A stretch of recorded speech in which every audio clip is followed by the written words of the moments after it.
Et le premier coup franc de cette partie frappé par Pierre-Emerick Aubameyang, c'est cadré, la reprise derrière d'Ousmane Dembélé, c'est repoussé et le but finalement pour le Borussia Dortmund.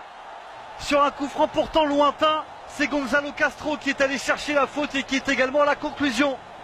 Après un ballon repris par Ousmane Dembélé, Gonzalo Castro vient tromper Sam Johnstone et le Borussia Dortmund mène 1-0. Alors on voit ce ballon qui n'est pas capté par Johnstone, la frappe de Dembélé derrière, la parade de Johnstone est plutôt bonne. Le ballon est touché oui, par Shinji Kagawa, ça revient dans les pieds de Gonzalo Castro.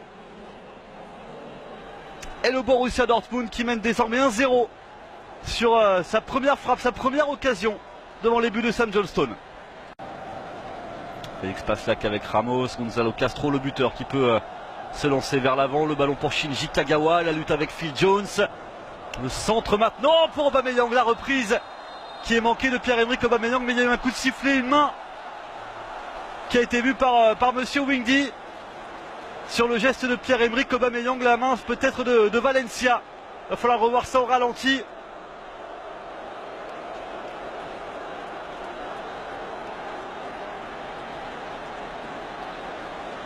Alors c'est pas là, c'est ici.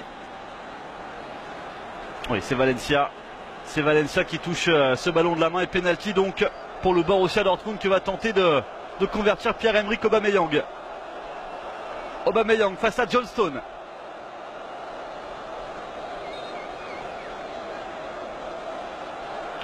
Aubameyang, c'est dedans. 2-0 pour le Borussia Dortmund. 35e minute de jeu. Pierre-Emerick Aubameyang sur pénalty qui trompe Sam Johnstone. Le Borussia mène 2-0 face à Manchester United.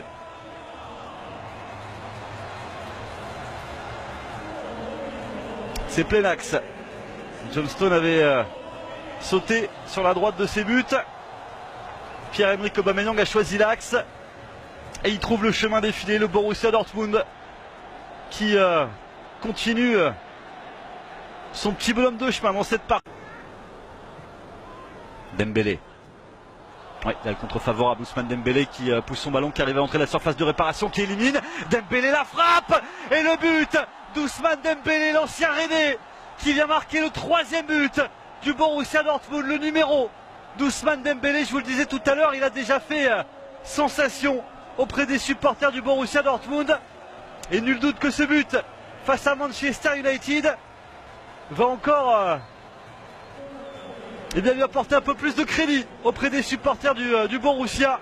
Ousmane Dembélé qui élimine facilement Luke Shaw derrière le crochet sur Marcos Rojo et la frappe. Sergio Romero ne peut rien. 3-0 pour le Borussia Dortmund.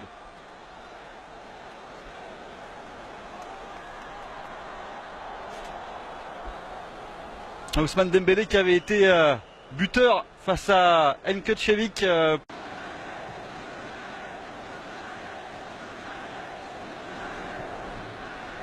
Oh, il a laissé passer ce ballon, il est pas hors jeu. Juan Mata, il peut donner à Mkhitaryan qui va marquer le but pour Manchester United. Mkhitaryan qui trouve le chemin défilé face à ses anciens coéquipiers. La réduction du score. Pas de joie démesurée pour Mkhitaryan ni pour Juan Mata. Ils sont menés encore de 2 buts, les joueurs de Manchester United. Mais ça peut être intéressant avant l'heure de jeu de voir l'équipe de José Mourinho revenir dans cette partie. 3-1. C'est Rashford qui laisse filer ce ballon pour Juan Mata et qui derrière n'a plus qu'à servir Mkhitaryan complètement seul, délibéré de tout marquage.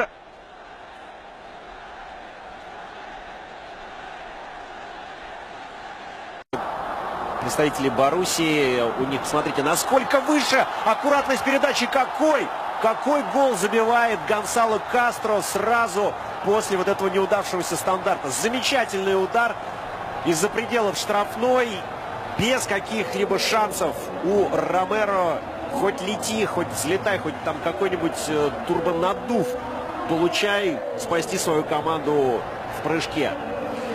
Ну, грандиозный гол, конечно, только вот Гонсало Кастро, не припомню, чтобы играл за Манчестер Юнайтед, а то он так радовался, как будто бы играл.